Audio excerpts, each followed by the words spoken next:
E aí galera, estamos aqui de volta para dar continuidade aqui o conteúdo sobre as grandes navegações. Bora lá. Bem, quando nós estudamos esse conteúdo sobre as grandes navegações, a maioria das pessoas acha que essas expedições marítimas elas eram muito empolgantes, né, para os navegantes. E na verdade pode até ser que eram mesmo, né? Quem nunca pensou em viajar para um lugar desconhecido, talvez fosse muito empolgante, né? E muitas pessoas têm esses navegantes como grandes heróis.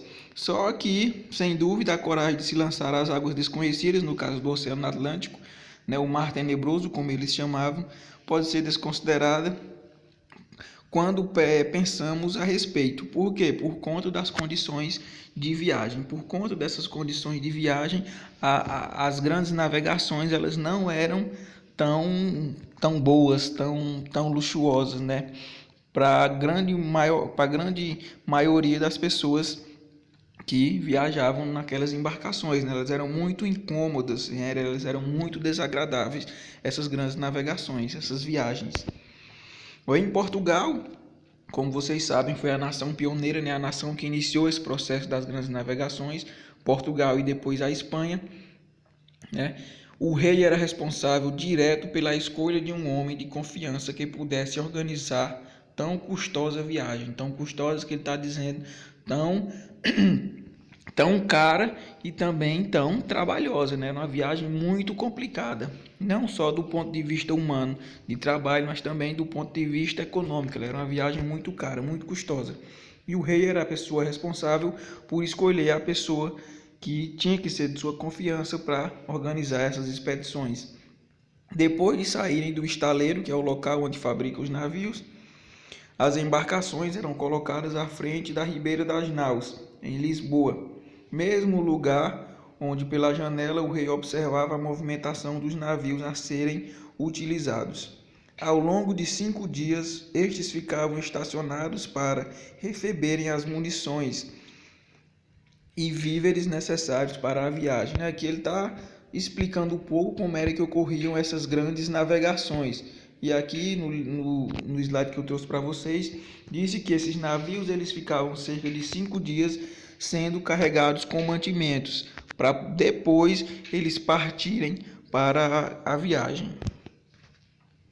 Feito o abastecimento da embarcação, a embarcação saía navegando pelo rio Tejo para logo atingir as águas do mar Oceano, né? Termo que na época designava o Oceano Atlântico, os portugueses chamavam de Mar Oceano. Pouco antes da partida, em meio ao choro dos parentes que temiam nunca mais ver seus entes queridos, uma missa era realizada em favor da tripulação. Para indenizar os que assumiam tão arriscada aventura, o governo português oferecia uma recompensa financeira à sua família, equivalente a 1 ano de trabalho, né? A viagem ela era tão difícil e tão incerta porque as pessoas não sabiam se iam voltar. Para poder influenciar as pessoas, incentivar as pessoas a irem, o governo de Portugal ele pagava uma indenização equivalente a 1 ano de trabalho daquela pessoa para poder ele viajar. Mas é claro que nem todas as pessoas que participavam dessas expedições recebiam esse valor. Existiam aquelas pessoas que eram condenadas e então a pena delas era viajar. Para vocês terem uma ideia de como essas grandes navegações elas não eram tão boas assim, porque algumas pessoas que eram condenadas por algum crime, elas eram colocadas nessas embarcações para trabalhar. Durante a viagem, um oficial ficava postado em uma cadeira alta, fixada na proa da embarcação. Dali ele teria que contrapor as informações de seus mapas com a cor das águas, ou seja, tinha que ser uma pessoa que tinha muita experiência, né? De acordo com a cor da água, ela poderia saber a profundidade do oceano, né? Ou fazer uma certa tinha como ela saber a profundidade do local em que eles estavam navegando de acordo com a cor da água.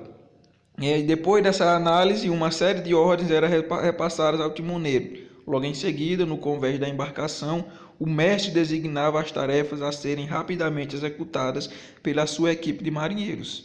Ou seja, aqui não falou no capitão ainda. O que era que o capitão fazia? Longe daquilo que se imagina, o capitão do navio era a pessoa que menos entendia das técnicas e expedientes que mantinham o navio seguindo seus roteiros de forma estável. Ou seja, para que era que serviu o capitão? Se o capitão era a pessoa que menos conheciam essas técnicas essenciais para as navegações. Na maioria das vezes o capitão ele era uma pessoa da nobreza que foi escolhida pelo rei para quê? Para representar a sua autoridade no navio. Ele não era uma pessoa que tinha conhecimento de navegação, muito conhecimento. Geralmente existiam aqueles que tinham, mas geralmente ele não era uma pessoa que tinha grandes conhecimentos de navegação. Ele era uma pessoa apenas responsável por comandar aquela expedição, mas ele não tinha todo esse conhecimento. Então as outras pessoas era quem comandavam, quem conheciam essas técnicas. Dessa forma, o capitão era quem exercia a função estritamente política de intermediar os conflitos entre os tripulantes e dar a palavra final sobre algum problema ou decisão a ser tomada. Ele era a pessoa responsável por manter o navio, digamos que, trabalhando bem, sem conflitos, porque esses conflitos poderiam atrapalhar a navegação, a viagem. Então ele era uma pessoa da elite que representava o rei e que era responsável apenas por administrar a viagem. Ele não tinha conhecimentos técnicos para as grandes navegações. Passada toda a agitação que cercava o cotidiano do navio, diurnamente os tripulantes se recolhiam à noite para buscar algum descanso no porão do navio, o local onde eles dormiam, no porão do navio, né? Deixa eu ver, voltando aqui, no porão do navio. Nesse momento, marujos, soldados, cargas e animais se misturavam na insalubridade de um local nada confortável, porque do porão era onde eram colocados todas as mercadorias que eles levavam. E geralmente os porões eles não eram muito limpos e cheios de animais, como ratos e baratas, o que provocava doenças. Essa agonia só não era reservada aos que ocupavam altos cargos na embarcação, tipo o capitão, né, e os oficiais militares de alta patente, porque eles costumavam viajar, se alojar em camarotes privados, onde também poderiam levar os membros de sua família. Ou seja, o capitão e os militares de alta patente, eles tinham um local bem melhor do que o local onde a maioria dos marinheiros viajavam. O local onde eles moravam, onde eles ficavam, era um local limpo, amplo, arejado, diferente do porão, que era cheio de insetos e sujo. Então, mas isso só para as pessoas da elite que participavam da viagem, o que eram poucas pessoas. Geralmente, a maioria das pessoas que participavam dessas viagens, elas eram pessoas pobres. Uma alimentação farta e saudável era praticamente impossível nesse mesmo ambiente. Não tinha como essa alimentação ser farta e saudável nesse local. Não tendo espaço para estocar comida e água suficientes, porque as embarcações não poderiam ser colocados muitos mantimentos nos porões das embarcações, porque ocupavam o local, por exemplo, dos tripulantes.